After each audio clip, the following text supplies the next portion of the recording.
So you cannot hide. We'll give you like a short information about Fort San Pedro. This one. So this will be our first stop, Fort San Pedro. Okay. So Fort San Pedro. Okay. Fort San Pedro is the name of the flagship used by Miguel Lopez de Legazpi, the second explorer who arrived here after Magellan was sailed by Lapu-Lapu way back April 27, 1521. So I already discussed this one to my guest in Vanuatu. So just a quick recap. So today is 25th, right? April 25th, 2022. So 2 days from now, so in Lapu-Lapu City, we will be celebrating this Sunday, Kadaugan sa Maclan, or reenactment of the Battle of Maclan. Have you heard the name Magellan? Ferdinand Magellan. Yes. So Ferdinand Magellan is a Portuguese, but he landed here in Cebu and brought the Roman Catholic religion way back April 7, 1521.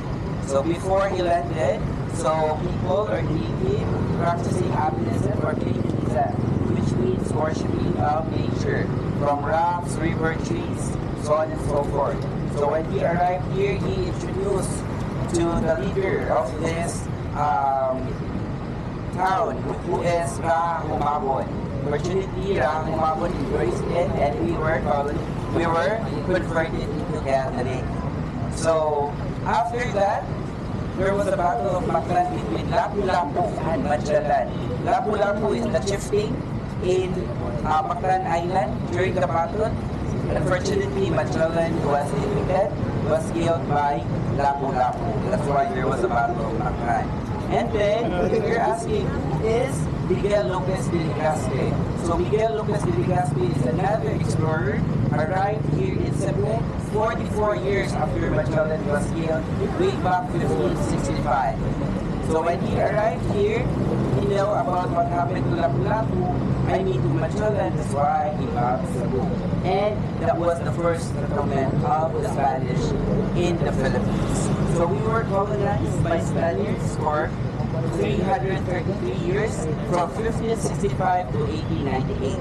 So the first attractions that we will visit is the structure that was built by Miguel Lopez de Legazpi, 1565. But this structure was reconstructed during 17th century. The original structure is made of wood and timber.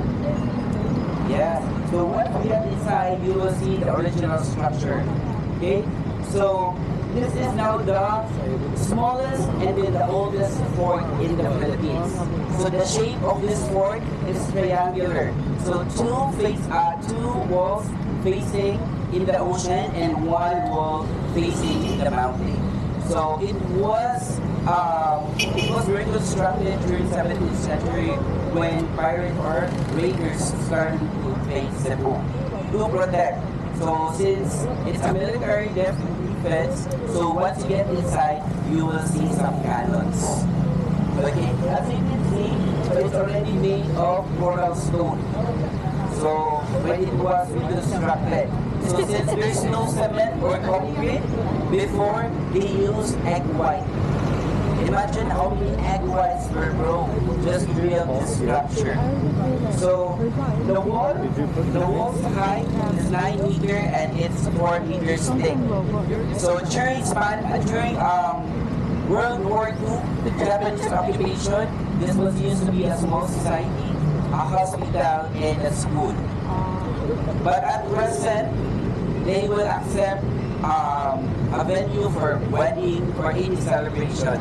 But since the fortress has a historical value, it seems that the rent is more expensive than the usual venue. Okay, so let's go inside and explore the fortress. But before anything else, let's have a group picture or photo ops first.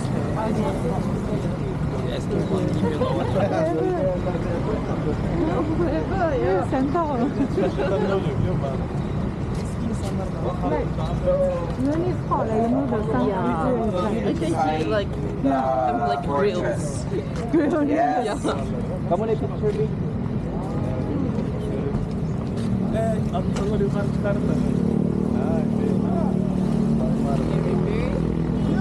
No, I buy a new one. The old one going to water tired. I was not put up for a visit. Sometimes. Eksiz bir kere çarpacak sana.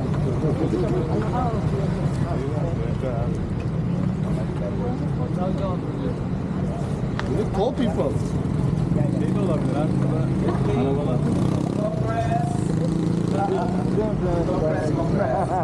You're behind. I found the Oh, in the middle. Eyes here. 1, 2, 3. 1, 2, 3.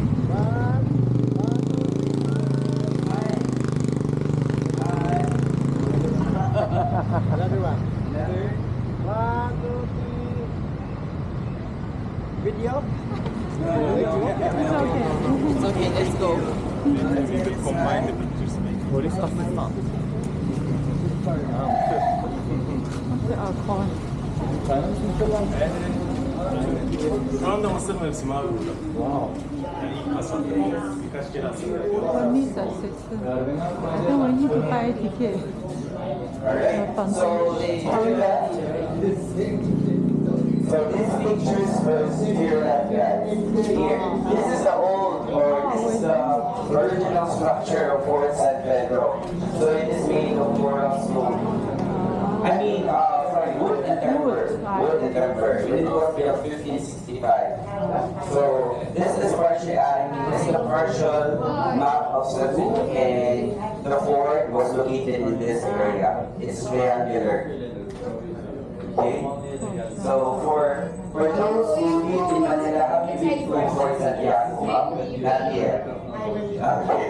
So Fort Santiago is bigger than Fort San Pedro, but it's older. This is the oldest. My classmate Sandy. And then you have to the other side, you will see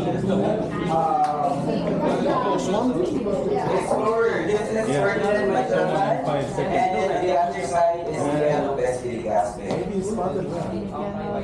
Oh, I can identify one thing for sure, this is Magellan. So this is when he introduced the Roman Empire. And then this painting is when he landed across. Yes, yes.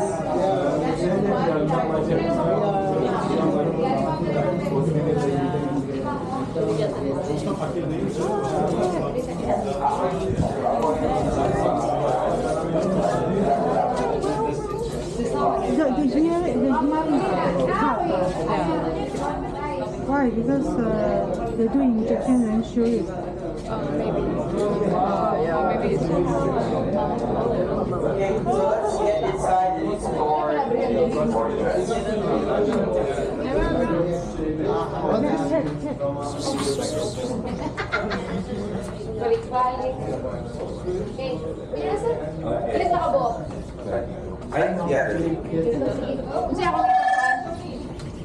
Okay. So let's proceed to the mini museum. Gallery. I want to show you the closer look of those personalities who have contributed on the history of Cebu. Yes. Okay.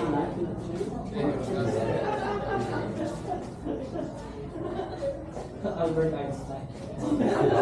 That's Lapu-Lapu. Yeah, that's okay, so in front of you, these are the personalities who have contributions in the history of Cebu. So let's start to your right side. So this guy. You look like Lapu-Lapu. You look like Magellan, sir. Oh, don't you? Look at the bird. If you have bird like here, you look like Magellan. So yes, if I may ask guys, some of you, what's the nationality of Magellan? Turkish. Filipino. Yes, so Ferdinand Magellan is Portuguese. But this is one of the misconceptions, especially Filipinos, because some of us thought that Magellan is Spanish. So he is Portuguese. So the reason why that there was a misconception because when he Can we say in that case Filipinos don't like Portuguese but they like Spanish? Spanish. no, definitely no. Because later on this guy came, Lopez, then it was No, okay. definitely no. The reason why that there was a misconception because when he decided to circumnavigate or explore the world, so he went to Portuguese government, but unfortunately, the government didn't support him. That's why he went to Spain. And fortunately, Spanish government supported him on his expedition. So there's no reason why he wanted to push through his expedition to gather spices and to prove that the world is round. Okay, so yes, this Magellan is a Portuguese. So next is Lapu-Lapu. Lapu-Lapu is a chieftain in Mactan. So they said that Lapu-Lapu is Muslim. Okay, so they're like pirates. So, and then this guy is Ra Humabon, which is the king here in mainland Cebu. So they look similar with regards to their physical appearance. So But he's the king because of tummy. we maybe yes, because he's rich, he can eat more food. Yes. So but Lapu-Lapu is more appealing because of his abs. Right? Abs. So yes, so both of them wearing bahag, which is our costume before. And then in Visayas region, so most especially gentlemen, their body were full of tattoo. We called ourselves as pintados or body painting.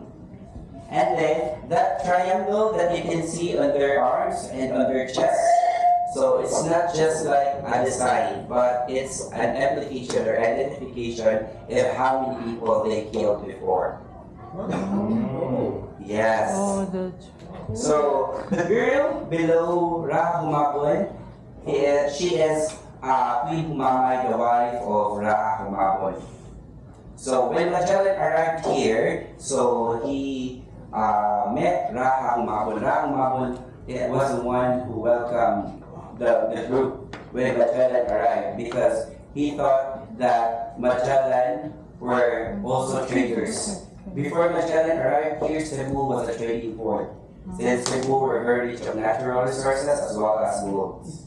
So a lot of different traders from different countries, specifically in Southeast Asia. That's why also, though we were not colonized by Chinese, so our culture, our heritage is so much, what do you call this, influenced by the Chinese. Since Chinese is one of our original traders.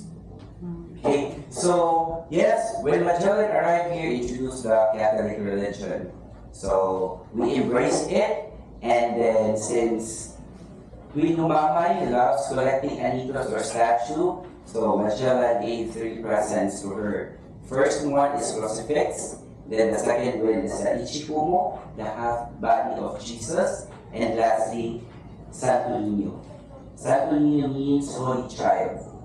Okay, so Santo Niño representing Christianity or Catholicism. That's why every third Sunday of January, we will be celebrating Sinulo Festival. So I don't know, ma'am, are you familiar with Sinulo? Yes. So in the Philippines, we are fond of celebrating festival. So somehow we influenced that, or we have it that one. We started that one when we were colonized by Spain because Spanish were very religious. So somehow Santo Niño is like Jesus Christ. So that's why every Sinulo, a lot of people will visit, both local and foreign. So last Sinulo, this year, we had 4.1 million tourists. So if you're planning to witness Sinulo Festival as early as November, book your accommodation. Otherwise, when you book for the same month, you may sleep in the street. So this is a 9 days celebration, but the grand day will be on the third Sunday, since you will see a lot of people dancing in the street wearing different costumes, because this is also a competition. Imagine if you will win the grand prize, you can have the 3 million pesos. And then aside from that, there will be puppet giants, there will be a lot of activities. Alright, so moving forward, so this is blood compact. So blood compact between Raha, Humabon, and Magellan. Blood compact means, or it's a symbol of friendship between two parties. So how does this blood compact? So they cut each wrist, and then the blood will go to the bowl, and then the bowl will mix with the local wine and drink. But blood compact will be done a different way in different places. Like in Bohol, when Miguel Lopez de Legazpi met Raha Sikatuna, they cut it. Okay, they cut it here in their chest because they believe that it's close to their hearts. Yes. And then, of course, Antonio Pagafetta. Antonio Pagafetta is the chronicler of the voyage of Magellan. So without him, I can't able to share the story behind the expedition of Magellan, the Battle of Mactan. Because through him, so he documented all the history of Magellan as well as the Battle of Mactan. So last but not the least, Enrique de Malacca. So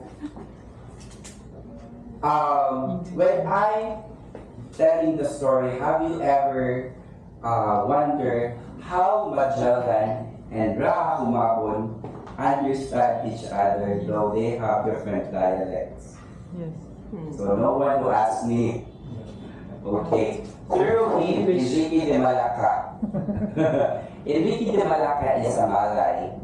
When he was 14 years old, Magellan won him in a battle, and he became slave of Magellan. So the dialect in Malaysia and the dialect here in Cebu somehow similar. So when they arrived here together with Magellan, he was late during that time. So he know the dialect here, so somehow he promoted from slave to interpreter. Yes. So he's one of the person who